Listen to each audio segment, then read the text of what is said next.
Hi there. I'm so excited to be speaking with you all again today. We're going to be going into our next session of our wellness curriculum by doing a deep dive into our emotions and then bringing everything from the first lecture and our emotions together to work through kind of the first big tool that we can use to really help process our thoughts and our emotions and see how they lead us to behaviors and results in our life. So let's get started.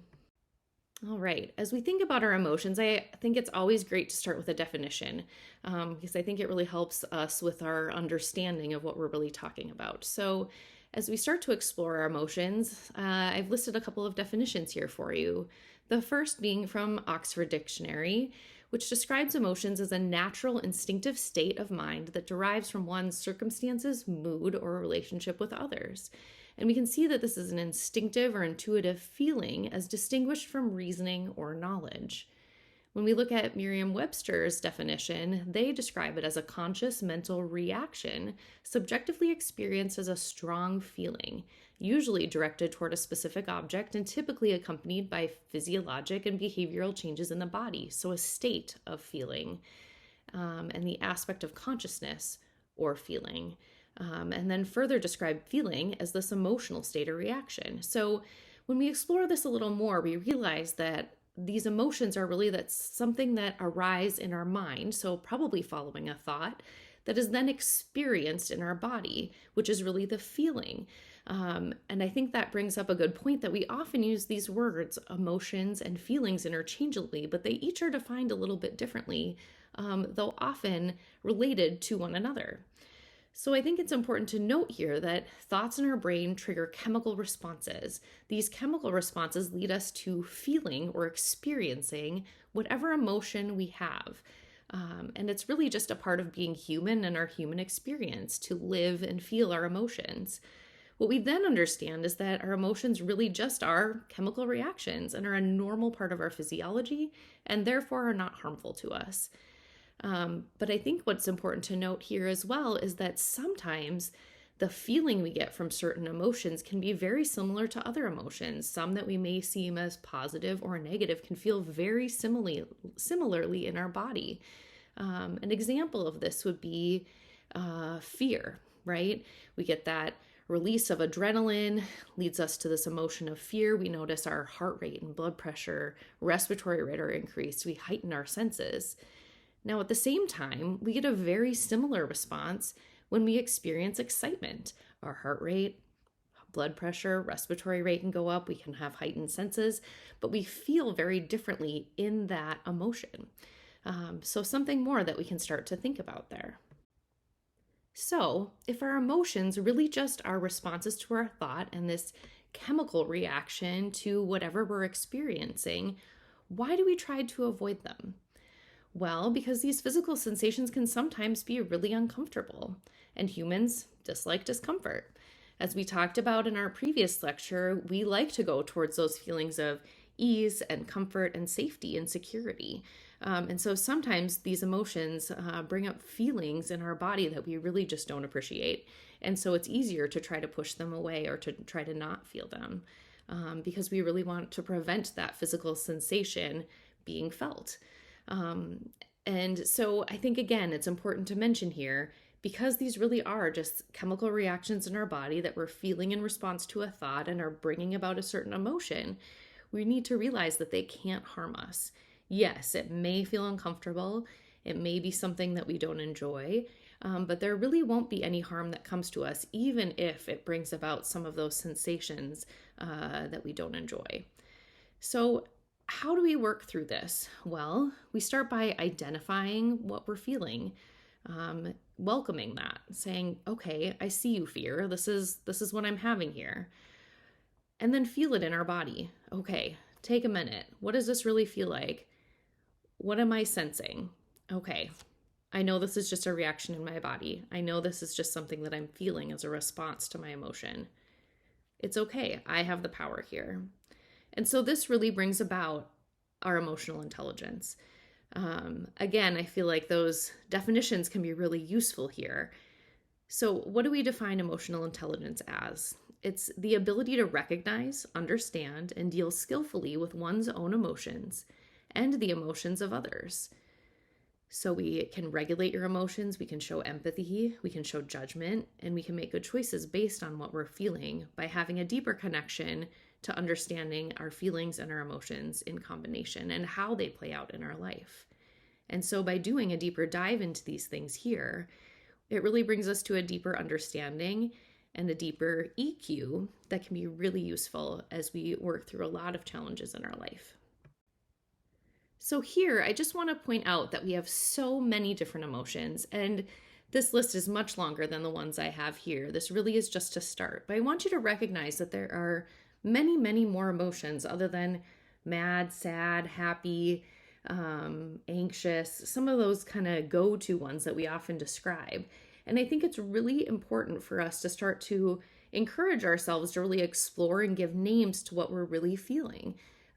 If this is not in your skill set, I recommend keeping a list like this, starting to look at them more and more, saying, okay, let me really identify what it truly is that I'm feeling. Let me go beyond mad and say, okay, how am I really feeling? Oh, I'm feeling infuriated. I'm feeling spiteful. Looking at sad. Am I really sad, or am I feeling, true sorrow? Am I feeling like I've been betrayed? As we start to develop that emotional vocabulary, it can become really useful in how we recognize that within those specific emotions, we may have different actions rather than anytime I'm sad, I act this way. I would expect that depending on what has made you sad or the real emotion that you're feeling, your actions may play out differently. There also are some great apps out there, if you are into that can really help you understand what you're feeling if that vocabulary is not something that you're really good at yet.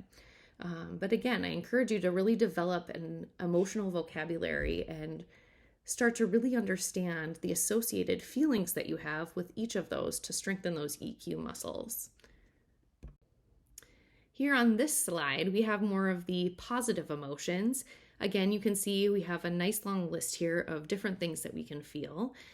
They're broken down into some different categories like happy, curious, peaceful, powerful, and again, really help you to strengthen that vocabulary. So I encourage you to look through these, keep them as a list, or consider looking at some of those apps that can be really useful in helping you further explore your emotions. Okay, so now that we've really explored that emotion vocabulary and have started to look further into some of those more specific emotions, I think it becomes really important to also speak about what your comfort zone emotions are.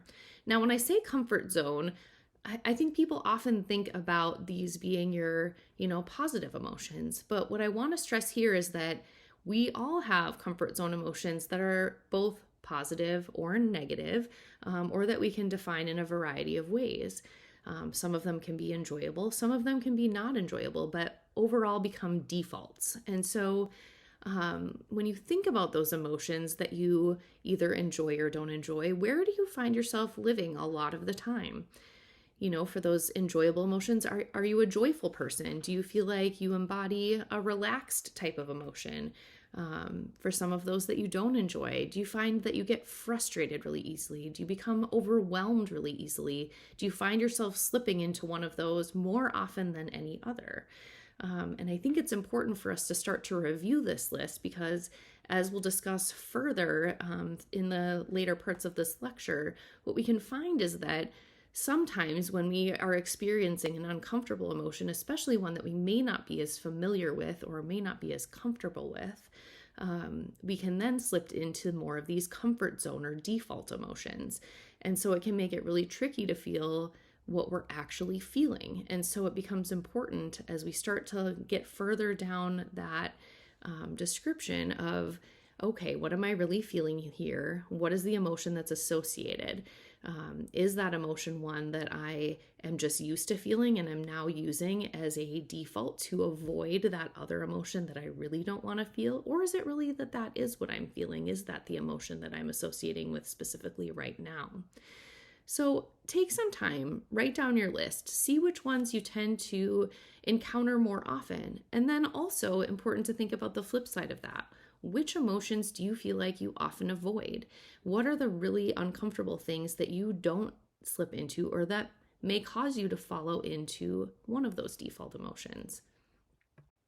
I think as we're getting into these emotions, it becomes really important also to mention that there is a difference between our emotions and us as a person. So you are not your emotion. And the semantics really do matter here. You are not an angry person. You may be a person who has some angry thoughts. Just as you are not a joyful or happy person, you're a person who can experience great joy, great peace, any of the feelings or emotions that are available to you. Because remember, your emotions are just that chemical response to your thoughts. They're caused by these reactions in our body that are not necessarily within our control. And we, as members of the human race, get to experience that full range of emotions. And as part of that experience, the things we feel may be really comfortable or maybe really uncomfortable. But remember, because these are just reactions and responses to the things that we're thinking and feeling, they can't harm us and are something that we can really start to look into as to how we can have greater power and control over them. So I think the next step in looking further at our emotions is to recognize, how do we respond? How do we respond to those feelings and then emotions that are uncomfortable? Often we respond in one of 4 ways. You can spiral, resist, distract, or react. We're going to talk further about each of these in more detail. So the first response to uncomfortable emotions that I'd like to talk about more specifically is the spiral. This is your going down the rabbit hole, the runaway train, falling off the cliff of your emotional deep dive.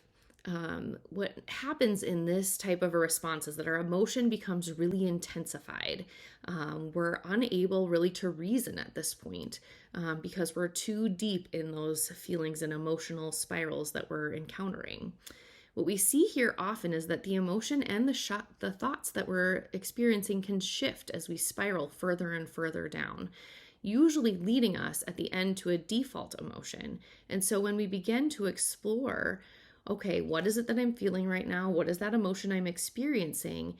If we initially think that it's that default emotion, it may be really difficult for us to process why we got to that point, because the start of the spiral was really associated with something different and with thoughts that led you to that first emotion that you didn't want to experience. And so had other thoughts that developed that led to other emotions and feelings, and further that goes. And so as we start to recognize our default thoughts, if you're a person that recognizes that you tend to spiral when you experience those uncomfortable feelings or emotions, it'll be really important for you to recognize what those default emotions are, because that often will be where you end up at the end of the spiral. The next type of response we can see with uncomfortable emotions is to resist. I think of this as the bouncer. It shuts the door, it blocks things off, it causes you to ignore and resist any emotion that you're feeling. Often, though, this ends up making that feeling even more intense. And so by being unwilling to really allow it and feel it and describe why you're feeling that or what thoughts may have brought it about, by shutting the door on all of that, you really can intensify that feeling a lot further. And so it may cause you to experience those emotions even more deeply and strongly and to feel more uncomfortable than you would have if you had just worked through it. The next response we can see to uncomfortable emotions is distraction. This is our buffering. I think all of us have probably used this at one point or another when we didn't want to feel something that was underlying. It numbs the sensation by replacing it with something else. It can be scrolling on your phone, watching episode after episode on Netflix, shopping, eating food when we're not hungry, alcohol, drugs, other things that help to take the edge off of what we would be feeling so that we don't have to sense it as significantly. The problem is that once the effects of those wear off, or once we stop engaging in the buffering, all of those feelings and emotions can come right back. And so it's important to recognize if this is something that you notice that you use a lot of. I think the other point here is that Well, a lot of these buffering techniques can seem really innocent.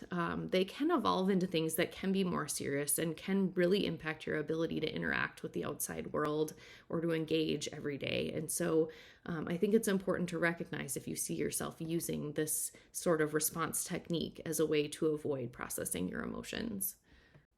The last response we can see is reaction. So these are intense emotional outbursts. These are usually the result of unregulated and unprocessed emotions that have been building and building and building. These are the least socially acceptable that we see, and do not usually lead to an actual emotional release, even though it may seem that way externally. We see the build, the build, the build, and the explosion, right? But on the inside, what we're actually doing is leading to further unprocessed emotions that can really end up becoming really indulgent. And we'll talk about that in a minute about what indulgent emotions are. But I think this is the one that we often see as a result of sometimes the other techniques that we've talked about. So the spiraling or the buffering or the avoiding over time, these can build and cause you to have that downstream reaction later on. And ultimately, none of them really lead to you processing the emotion and finding a way out of it. I love the quote by Oscar Wilde that I wanted to share with you that says, "I don't want to be at the mercy of my emotions. I want to use them, to enjoy them, and to dominate them." I think it gives a sense of the type of power we can have over our emotions, and the fact that they don't get to have the power over us. Okay, so we've talked about all the ways that don't work to work through our emotions. How do we actually process our emotion in a really emotionally intelligent way that helps us to gain understanding and learning and helps us work through whatever thoughts or scenarios have caused us to feel whatever feeling has led to the emotion? So the first thing to do is to name it. This is why that vocabulary is so important. So we give an identity to the emotion. By doing that, we can sometimes, just by giving the name, decrease the intensity by up to 50%. This is where developing, again, that emotional vocabulary is really, really helpful. The next is to acknowledge. This is welcoming the emotion without any judgment, recognizing I am a person that feels this emotion. I'm allowing it to be present in my body. I'm a human and therefore I feel things. And I am not identified by this emotion, but I am experiencing it. The next is to describe it. This is really important, and I think one of the things that can be hardest for us sometimes as physicians, we're not often told, okay, really get in your body. Tell me what it feels like to feel judgment. Tell me what it feels like to feel shame. But it becomes really important because it helps you recognize how to put those feelings with the emotion. So take a second. Think about an uncomfortable emotion. Let it sit there in your body. Say, okay, shame. I welcome you. You're here. I'm going to feel you for a second. Where does it sit in my body? Is it in my chest? Is it in my belly? Do I feel it as a weight on my shoulders? Is it sharp? Is it irritating? Does it have a speed or vibration to it? Does it make me feel really at edge and uncomfortable? Or does it make me feel really weighted down or uncomfortable? Is there a color associated? If I close my eyes, do I really see color there? Does it have a texture, weight? All of those descriptive words can become really helpful as you start to further work through your emotional vocabulary and knowledge and processing. Last is to allow it. This is often the hardest part. It's just sitting in it. Close your eyes, take a deep breath. Give it 90 to 120 seconds, and I guarantee you will notice the intensity will be significantly decreased. You may also have an improved clarity of why you're really feeling that and about the thoughts that likely cause that emotion and maybe how to proceed. This is where we're developing a little bit of that intuitive power. So, what was this emotion teaching me? If it's still intense after the 2-minute pause, I would suggest reflecting. Are you really feeling that emotion, or are you avoiding a certain emotion and have you started to just feel a default emotion? I think it's important to recognize that sometimes we cover up one emotion with another. Again, those default, more comfortable emotions, even if they're uncomfortable, can sometimes prevent us from being able to process the emotion we're really experiencing. So maybe for instance, you could say, gosh, I'm really just feeling so disappointed. And you recognize that that's one of your default emotions. If you start to really reflect on that, maybe what you're actually feeling is uncertainty. Maybe what you're feeling is a lack of knowledge, or like you failed. And maybe when you feel those things, they just feel too strong and too uncomfortable. And so you lead yourself by one of those not helpful reactions, like spiraling or buffering, to a comfortable emotion like disappointment. That can be really common.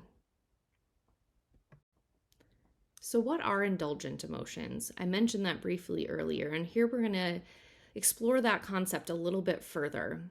I think before we get into the details, it's important to remind ourselves again that having default emotions, having indulgent emotions, having to really think through our emotional processing is all very normal. As humans, again, we have things that we experience as a result of the thoughts that we have. Those thoughts lead us to that emotions, and we have those deep feelings of the emotion in our body. And so as we start to think about this further, what are indulgent emotions? Well, these are different from your default emotions, although sometimes they can overlap. Indulge really means to not process. It usually doesn't get us anywhere, but keeps us in what we're feeling. So it keeps us stuck in the inaction of feeling. It's different from feeling negative emotions that often lead to negative actions. Here we often choose to feel them because we think they're more comfortable and give us the response we're looking for. It gives us the temporary relief and can feel good for a while until it doesn't. Some of the most common indulgent emotions that we can see are busyness, confusion, worry, self-pity, doubt, anger, rage, or kind of a victim mentality. Sometimes these can be really tricky to identify. I find to help myself in these situations, it's really useful to ask questions. Having that mindset of curiosity can always be helpful when we're exploring our emotions and working through our emotional processing. So how do we get out of this? Okay, first start with the first question. What am I feeling? Okay, I'm feeling, let's say, busyness. I'm in this got to get stuff done mentality. I've got to check off the boxes. I'm just so busy. I can't get out of it. I have so much to do. I can't decide what to do next. And you can see how that can spiral and spiral. So if I take that step back and say, okay, I'm feeling that busyness mindset set in. Is it really useful to me right now? Actually, it's not. I think it's maybe keeping me from accomplishing the things I really want to be doing. How is it helping me? Well, it's keeping me from feeling maybe something that I don't want to feel. And what is it creating? Well, maybe it's creating that brief relief of the emotion I don't want to feel, and is making me feel like I'm still accomplishing something and like I'm being really productive, even though I'm really stuck in inaction. So, how to get out of it? You ask yourself the questions, and then you decide, is this emotion really helping me, or is it not? And if it isn't, you can make a shift. Say, okay, busyness, I recognize you. I see you. I see what you're doing here. You are trying to cover up another thought, another emotion that I'm feeling. Maybe it's just that I'm feeling uncertain about something. And so because of that uncertainty, I really just want to cover it up with getting things done. Maybe I'm feeling really anxious. And so by moving my body and trying to do all the things, even though I may be probably not doing them effectively, it makes me feel like I'm getting out of that. So from there, you can decide to shift. Do you shift your thought? Do you shift your perspective on the situation? Do you shift your emotion? You have the ability to do any of the above. And so it's really using those emotions again as your guide and your teacher to say, okay, why are you here? What are you trying to teach me? And how do I move out of this? So let's look at an example. Say you're starting something brand new. I don't know, as residents, do you ever do that? I think you might. I think those of us that are attending physicians still experience new things every day. With learning new things, there's often new skills you have to learn or tasks you must accomplish. This can feel overwhelming, and it can become very easy to slip from overwhelm into confusion. saying things like, oh, I don't know what to do. I don't know how to do this. I've never done it before. And now I have so much to do and I don't know where to start. Can you see how this here can lead to a spiral of inaction and perseverating thoughts? It's just so sneaky. So let's ask ourselves those questions. Okay, what am I feeling? I'm feeling confusion. Is it useful? Not really. I'm kind of just stuck here thinking about how confused I am. How is it helping me? Well, it may be making me feel better briefly. It feels better than to feel like I'm not smart enough or like I'm already a failure because I didn't know how to do it. And what is it creating? Well, it's creating inaction. It's creating this thought process that I can't get out of. Okay, so I've now identified that I'm having an indulgent emotion. I've identified it as confusion. And now I can more easily decide how to proceed. Do I want to keep being stuck here? Well, probably not really. So I'm going to choose to flip that script in my brain. Instead of saying, I don't know what to do, I can say, this is new. And I haven't learned how to do this yet. There are many tasks ahead, and all I have to do right now is start. I found that some of the most important words you can use in indulgent emotions to get out of them is the words yet and, because they really help us to reframe the things that we're thinking. So I don't know how to do this yet, and I just have to start. All right, so now we're going to put everything together. In a few slides, we'll talk about something called the thought model. But first, I want to give you some historical perspective into where the concepts for this model originated. The first of those is from cognitive behavioral therapy, or CBT. This was Aaron Beck's cognitive model of mental illness that he described in 1964, and then later developed concepts surrounding this model in 1976. This model encompasses your core beliefs, or deeply held beliefs about yourself and the world around you. It encompasses negative automatic thoughts, those involuntary thoughts we have that are negatively biased and designed to protect us by overestimating our risk or our abilities. And dysfunctional assumptions, so rules that we have for living that we've each adopted along our life and hold on to. What this model does is teaches people how to self-coach or work through a therapeutic model of understanding. His model really tells us that our thoughts create our feelings, create our behaviors, and then based on that, we circulate back through our thoughts. What you can see is that you can have perceptions of events or circumstances that can then influence what you think, and then what you feel, and then how you act. This model is really useful for problem-oriented concerns or things that are happening in the present. They can be focused on cognitive concerns or behavioral concerns. The other therapeutic model I'd like to share with you is called dialectical behavioral therapy, or DBT. This was developed in the 1980s by Marsha Linehan. It increased the focus on those with severe depression, suicidality, self-harm, and personality disorders for whom CBT was felt to be insufficient, and really focuses on learning 4 core skills: mindfulness, or observing yourself from a place of non-judgment, developing awareness for triggers or thoughts, emotions, and behaviors. On distress tolerance, so that's recognizing how your actions may be having negative effects, learning how to deal with painful or stressful situations, developing grounding techniques, having radical acceptance for yourself, aligning your actions with your values, and having flexibility in your thoughts. Emotional regulation, so this is your understanding and recognizing of your emotions, learning how to process those emotions, and recognizing the impacts of the emotions that you have on your thoughts, and vice versa. And then your interpersonal skills. So this is your communication, your relationships, your listening skills, and your boundaries. So really interesting concepts here. And I think you can see from a lot of the things that we've covered already how these initial tools of CBT and DBT really have been useful in how we describe a lot of the things that we've already talked about and will talk about here. Okay, so what is this thought model? The model I'm going to describe for you is in shorthand called the feasible model.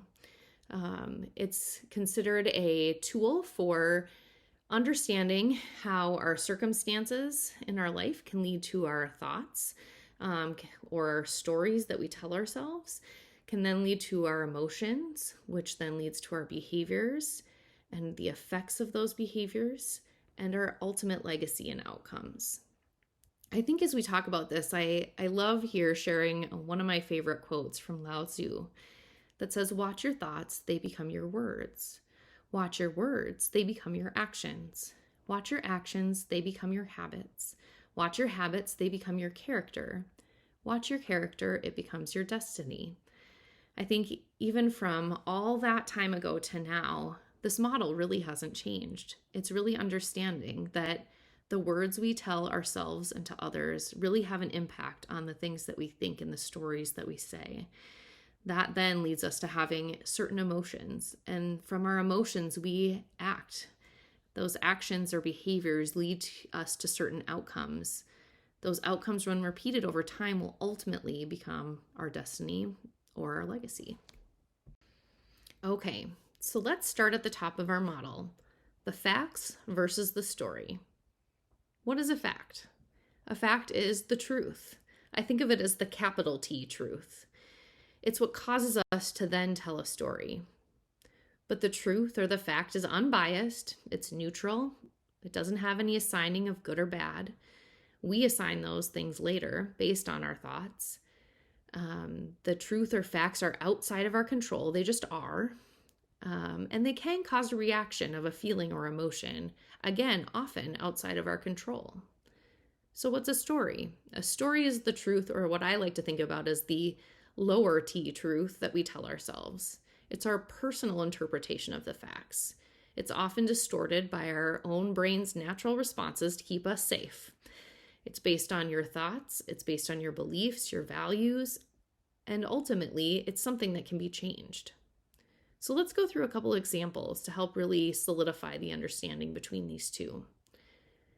Let's start with something really easy. Say, I have $100 in my checking account. That's a fact. It's specific, and it's something that if you showed someone else your account balance, they could say, yep, there's $100 in there, I agree. Versus you saying to someone, man, I am broke. Maybe that other person thinks $100 is more money than they could imagine. Do you see how those things can be different?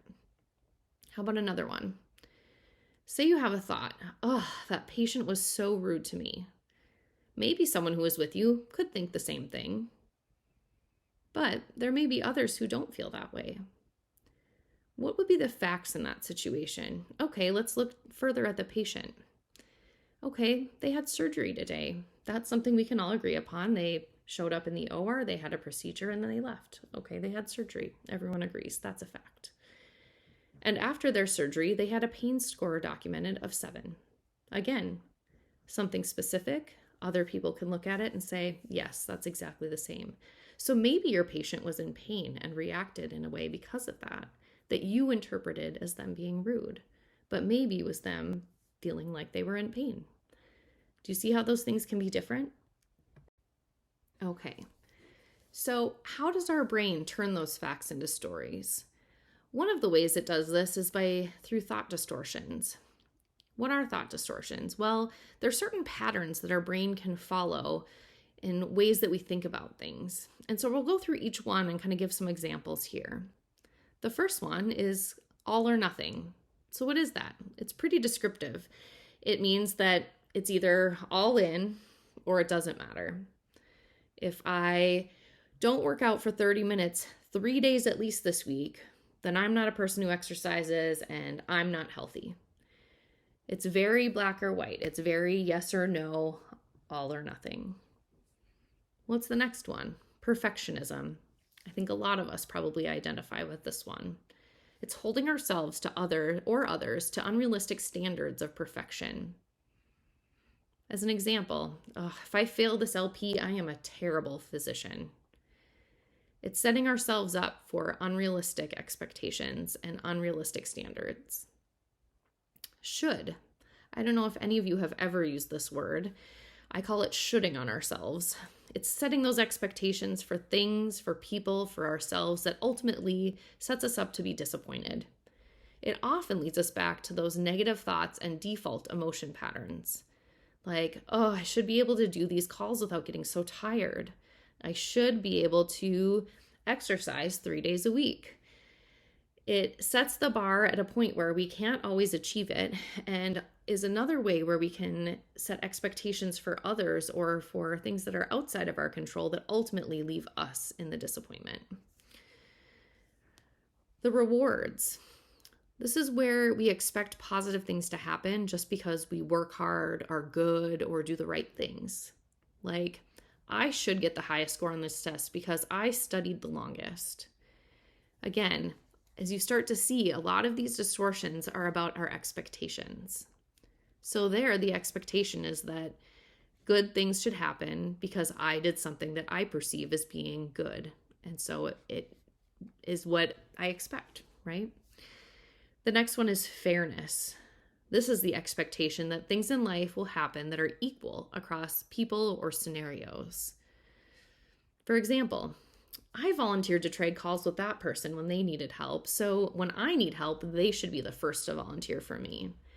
Not really thinking through, well, maybe they already have something going on that day, or maybe there's other things. It's setting, again, that expectation that everything should be equal. The next one is negative mental filter. I put a parentheses around the negative because mental filter could be positive as well, but I find that more commonly we have that rose-colored glasses tinted a little bit darker and in a more negative emotional light. So with the negative filter, we are setting expectations that things and people and circumstances are inherently negative. It's the experience of, say you walk down the hall and someone doesn't say hi to you when you wave at them, and then immediately assuming, well, it's because they hate me, or I made them mad, or they don't like me, or I must have done something, or maybe they're not a nice person, instead of thinking to yourself, gosh, maybe they just didn't even see me. The next one is overgeneralizing. This is where the words of always, never come into play. It's kind of similar to the all or nothing, where there's no wiggle room, there's no gray area. You tell yourself, oh, I never get this right when I try it. People always leave me out of this situation. When you see yourself using those words, start to recognize that this is a distorted thought pattern. The next one is blaming. This is placing the result of a decision, interaction, circumstance on someone or something else. I failed at this because this person didn't let me do my part the way they wanted. I wanted it this way and they didn't let me, so it's all their fault. This is really similar to personalization, but here you're placing the blame on yourself. But it's placing the blame on yourself for something that really you had no control over. So because of a decision or interaction or circumstance, it's all because of you. I failed at this because I'm terrible at my job. This person did something because I must be, a terrible person. It's putting all of the onus on you for every result that happens in the world, when really none of it was within your control. And the last one that I think is often the sneakiest is disqualifying our positives or our wins. This is where you downplay your accomplishments, you make excuses for them, you downplay compliments, other things like that. Some examples here would be, well, I only won that award because there really wasn't anyone else who was qualified. Or responding to a compliment with a disqualifier. I feel like this is a really Midwest thing that we see. Someone saying, I really love your dress. Oh, thanks, I got it on super sale, right? We disqualified the compliment by trying to downplay it. And why do we do this? Often it's because we're trying to make the other person feel more comfortable or to equalize what we see may be a difference between the two of us. It can seem so innocent, but I challenge you to start thinking about when you see yourself doing that or recognizing it when other people do it, and start to point it out to yourself and others and say, hey, don't downplay what you're saying. You got that because you deserved it. It becomes really important in our emotional resilience to start to really celebrate the big and the little wins in our life, and to really own the things that we have that are positive. Okay, so next we're going to move into the next step of our thought model. The next is emotion. Well, we've already talked about that a lot today, so we'll just do a quick review. To process our emotions, we first name them. We then acknowledge that they're there and welcome them to be present. We describe how they feel in our body, and we allow them to be there until we feel that sensation decrease. I find that a quote by Bruce Lee is really helpful here. Emotion can be the enemy. If you give into your emotion, you lose yourself. You must be at one with your emotions because the body always follows the mind. And you can see how here in the model, our emotion leads to our behaviors and to how we act. I think this is a great place for us also to review the emotional triad that we discussed in our first lecture series. Remember here that the brain wants to be right, not happy. So the first part of our triad is enjoyment. Remember, this is our pleasure center. It's dominated by our dopamine response. Our brains love to find things that are fun and exciting, and we generate these by doing the things we enjoy, like eating good foods, getting gifts, enjoying nature, as well as with buffering activities like scrolling social media, shopping, emotional eating. It feels so good, right? So it must be safe, but not always. Remember that dopamine response can happen with harmful activities too and can lead to addictions. So it's our job to determine what may be helpful or harmful for us. The next is efficiency. This is where we embrace our comfort zone. Remember, discomfort often feels scary, and scary can mean danger, so we convince ourselves to avoid that by staying in our safe zone. Our brain is trying to conserve our physical energy here as a means of survival, and also tries to conserve our emotional energy. It desires that efficiency and hates the unknown. It's resistance to change, and it doesn't want you to fail or be wrong or feel negative things, so it'll convince you to avoid anything possible to avoid those sensations and feelings that can be associated.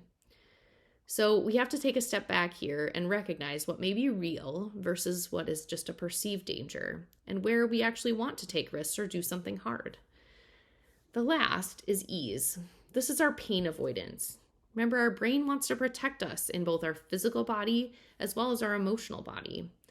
It doesn't like when we don't feel good, whether because we hurt ourselves or because we're sensing an emotion that's uncomfortable. The brain can't differentiate between this real and perceived danger. So it's our job to take that step back and look at it further. Okay, as we move along in our model, we get to our behaviors. These are our actions that are attempting to yield a certain feeling or emotion or result. The same actions can arise from both positive and negative emotions. This can be where some of those indulgent emotions lead us: rumination, buffering, judging, overthinking, and inactivity. Remember, these actions are still choices, and choices that you get to make. But sometimes we have to recognize that we're actually finding ourselves there and make a conscious choice to do something different. Because remember, what we do shapes who we are, and this leads to the life that we want, our ultimate legacy. Next is our effect. This is the cause and effect. Cause is the thoughts and emotions leading us to the behavior or action, and effect is the result we get after the behavior. This is our day-to-day outcomes, our minute-to-minute results, the consequences of our decisions and of our actions. And ultimately, we think of our legacy. These are our long-term results or action of our actions. There are big outcomes. It's the person that you become and what you are after thousands of decisions and actions that we take every day. So as a way to think about it on a little bit deeper level, think of an example. Say a behavior is I leave my house 20 minutes before I'm expected to be at work every day. The effect is that I'm always on time because I know it's never going to take me longer than 10 minutes to get there. My legacy is that I'm a punctual and dependable person in my job. Now think about another set of behaviors. Say I ask my friends about how their families are doing. The effect is that I'm giving people I care about a chance to share. And the legacy that I lead is that my friends will see me as a compassionate and engaged friend who really cares about them. I think one of the best ways to really understand how this model works is to play through some different situations and examples. So the first one that we'll go through is the fact that you received a criticism on your performance. And actually, Criticism may even be a word that is mixed with a little bit of story. So you almost could say you received feedback. The story is that feedback was negative. It was critical. Now, when I think about that, I never do anything right. I'm a failure, and that person is so hard on me. They always seem really judgmental. With all of those thoughts, the emotions you start to feel are shame, failure, sadness, unworthiness. When you start to think about it, though, which one is the one that stands out most strongly? Let's say it's shame. So my behavior is that I try to correct the actions, maybe overcompensate, apologize profusely because I'm so ashamed that this person thought I did a poor job. The legacy there then is a fixed mindset that could end up leading us to more of a codependent relationship. What we can look at later, once we get really comfortable with how this model works, is, okay, so where can I make the shift? Do I make the shifts in my thoughts? Or is it in my behaviors? When I experience shame, maybe now I act differently. The next example would be, say you got a text from your mom. Now, in that text, she's talking about some travel things that you have going on. Your immediate thoughts and some of the stories you start telling yourself are, oh, that text, she, sent it to me and now I have to plan everything. It's all on me. This travel with my family is always dramatic. I have to try to please everyone. And that can lead you to feeling frustrated. Okay, so when I'm frustrated, how am I acting out? Well, I'm going to take my emotions out on everyone else because I can't control it all, and that makes me frustrated. And when I'm frustrated, I lash out. So what legacy do I lead there? Well, it's that I probably look like a really controlling and unhappy person who is not very emotionally regulated. Okay, let's say you tripped and fell in front of a group of people and they started laughing. So your initial thoughts are, oh, they laughed at me and made me feel bad. And it was all obviously because I looked ridiculous and that made me feel embarrassed. So your emotion is embarrassed. Maybe you cry and snap at them afterwards. What is the legacy there? Well, you're not able to cope well with negative situations. Maybe you're really self-conscious and self-critical, and you're stuck in that victim mentality of, everyone is out to get me or against me in that moment. When maybe if you were able to take that step back and reflect, maybe they were laughing at something completely different and it just happened to be at the same time. Okay, one more example here. Let's say you failed a rotation. Your thoughts may be, well, that's not a fair assessment. I didn't do as bad as they said I did. They are just out to get me. And, that attending was really mean. That can leave them feeling angry, frustrated, ashamed, offended. Let's say here they're really ashamed. And they act out by being really defensive and blaming everyone around them. See how these thought distortions get pulled in here? The legacy then would be that they're a person who's unable to receive negative feedback and gets really defensive. So again, looking at all these different examples, start to see the places where you see those thought distortions coming in and where you see that you could make shifts. Is it, a shift in my thought? Is it a shift in how I act when I feel something? Is it maybe just in that I process that emotion and sit with it instead of reacting right away? Once we develop more familiarity with working through these models, we can, again, look at those shifts and see how they ultimately will have big results on our effects that we see in the minute-to-minute everyday decisions, as well as ultimately in the legacy or the type of person that we want to be and how we want to show up and how we want to be represented, because we have control over all of that. Now, we don't have control on how others necessarily perceive us. That sometimes is outside of our control, but we know that we can control how we show up and how we act, and ultimately the type of legacy that we want to leave. I encourage you to try to practice these and try to build up that skill. It doesn't take a lot of time. It's something you can even do in your mind, or you could record on your phone, or have a small notebook to write them down in. The more familiar you get with it, though, you'll start to see patterns emerge, and those patterns will become really useful when we start talking about how to make those shifts later on. Okay, so we covered a lot of material today, but I want to just summarize everything really quickly here for you. Remember, your emotions are just reactions, chemical reactions that you feel in your body that are responses to different circumstances in your life, to thoughts that you have, and to those feelings that you feel. Developing your emotional vocabulary will give you power by being able to name and understand the feelings that you have and the sensations in your body that are associated with certain emotions. It will give you power and control over them. And remember, you are not your emotions. You are a human that can experience and feel the broad range of all the emotions that are available to us as part of our human experience. Remember that we want to process versus react to emotions.